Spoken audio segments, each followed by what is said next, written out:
बिहार में जो जातिगत गणना हुई है, बिहार सरकार ने जो अपने दम पर करवाया है, वो एक बहुत ऐतिहासिक कदम है और पूरे मुल्क में इसको एक्सेप्ट करना चाहिए और अपने अपने इलाकों में, अपने रियासत में इस काम को वहाँ की सरकारों को कराना चाहिए। यहाँ तक कि केंद्र सरकार को भी इसमें पहल करना चाहिए, क्योंकि जब आप इतिहास उठाकर देखेंगे तो आप पाएंगे कि इस मुल्क में हमेशा सामंतवादी वर्गों और शोषित वर्गों के बीच मामला ठना रहा है।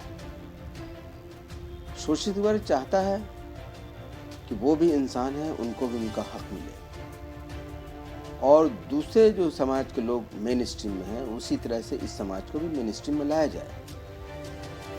आज़ाद भारत में इसकी बहुत उम्मीद थी, लेकिन 1948 में जो सेंसस का जो कानून था, उसमें से कास्ट के कॉलम को हटा दिया गया 1948 में, और उसी वक्त से कास्ट सेंसस बंद हो गया। जबकि 1931 जो लास्ट कास्ट सेंसस हुआ है, वो तो हुआ ही 1931 में, लेकिन 1948 में जब इस कॉलम को हटा लिया गया, उसके बाद से जितनी गणना हुई है, जनगणना हुई है, उसमें कास्ट को कभी नहीं दिखाया गया। शेड्यूल कास्ट, शेड्यूल ट्राइब को जरूर दिखाया गया, लेकिन बाकी कास्टों को, खास करके जो पिछड़े कास्ट हैं, जो सवर्ण कास्ट हैं, उनको कभी नहीं दिखाया गया। इसलिए बिहार सरकार ने जो कदम उठाया, बहुत ऐतिहासिक कदम है। जब आज़ाद भारत में जितने समाज के जितने तबके हैं, जितनी श्रेणियां हैं, सबको बराबरी का हक जब तक नहीं मिलेगा, तब तक लोग मेन स्ट्रीम में कैसे आएंगे। आप ये समझिए कि सरकार की तरफ से संविधान ने बहुत सारी सुविधाएं दी हैं हर समाज के लोगों को, लेकिन वो मिले तो मिले कैसे? वो तो ऊपर ही ऊपर हाईजैक कर लिया जाता रहा। इसलिए जनगणना बहुत जरूरी है। और सबसे बड़ी चीज़ ये है कि जो सामंतवादी ताकतें इस देश में हमेशा कब्जा किए रही, हम किसी पार्टी की बात नहीं करते, हम एक जहनियत की बात करते हैं, एक मानसिकता की बात कर रहे हैं, जिन्होंने हमेशा इस देश पर कब्जा रखा और देश को गलत रास्ते पर लाने की कोशिश की। उनके लिए एक चैलेंज है ये।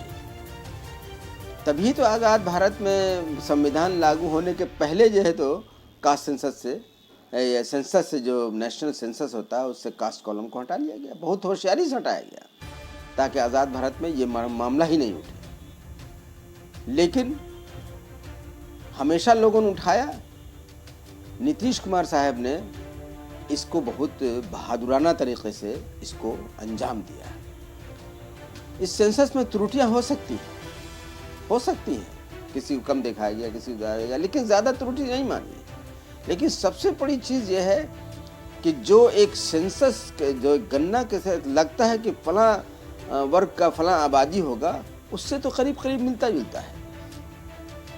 और इस पर उसी तरह से मुहिम चलनी चाहिए जिस तरह से कभी मंडल कमीशन की मुहिम चली थी, ताकि जो फासिस्ट ताकतें हैं इस देश में, हम फिर से कह रहे हैं कि हम किसी पार्टी की बात नहीं कर रहे हैं, हर पार्टी में फासिस्ट मानसिकता के लोग हैं, सामंतवादी मानसिकता के लोग हैं, हर पार्टी में।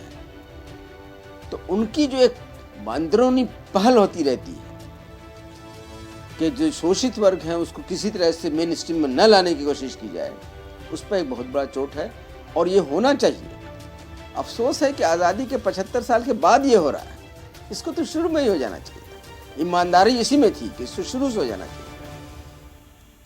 इसलिए हम फिर से आपसे कहेंगे कि इसको एक मंडल कमीशन के जैसी तहरीक चली थी 90 में, उसी तरह की तहरीक की शक्ल दी जाए, ताकि देश को फ़ायदा हो, देशवासियों को भी फ़ायदा हो। और पिछड़े दलित समाज से हम ये कहेंगे कि भले उनकी ज़ात की आबादी में हो सकता है कि फ़र्क हो, उनको लगता हो कि मेरी कम दिखाई गई, उनकी ज़्यादा दिखाई गई, ये लड़ाई नहीं है अभी।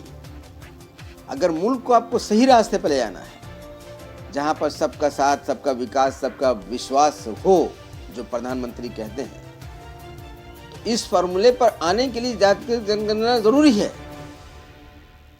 और आपसी लड़ाई को छोड़ के इस मुहिम को तेज करना चाहिए, ताकि फासिस्ट ताकतों का जो कब्जा है इस देश पर, वो किनारे लग जाए, वो हाशिए पर चला जाए और देश को हम ले जाएं उस रास्ते पर जहां ये लोग कोशिश करें कि इस मुल्क से महंगाई दूर हो, बेरोजगारी दूर हो, भ्रष्टाचार दूर हो, जो बुनियादी समस्याएं हैं उसका हल हो, समाज के निचले से निचले तबके तक जो सुविधाएं हैं सरकार की वो उसे मिले, ताकि सारे देशवासी मेन स्ट्रीम में आ जाएं और ये जो दंगे की सियासत है, जो तुष्टिकरण की सियासत है, इसका जो है तो समापन हो जाए इस मुल्क से।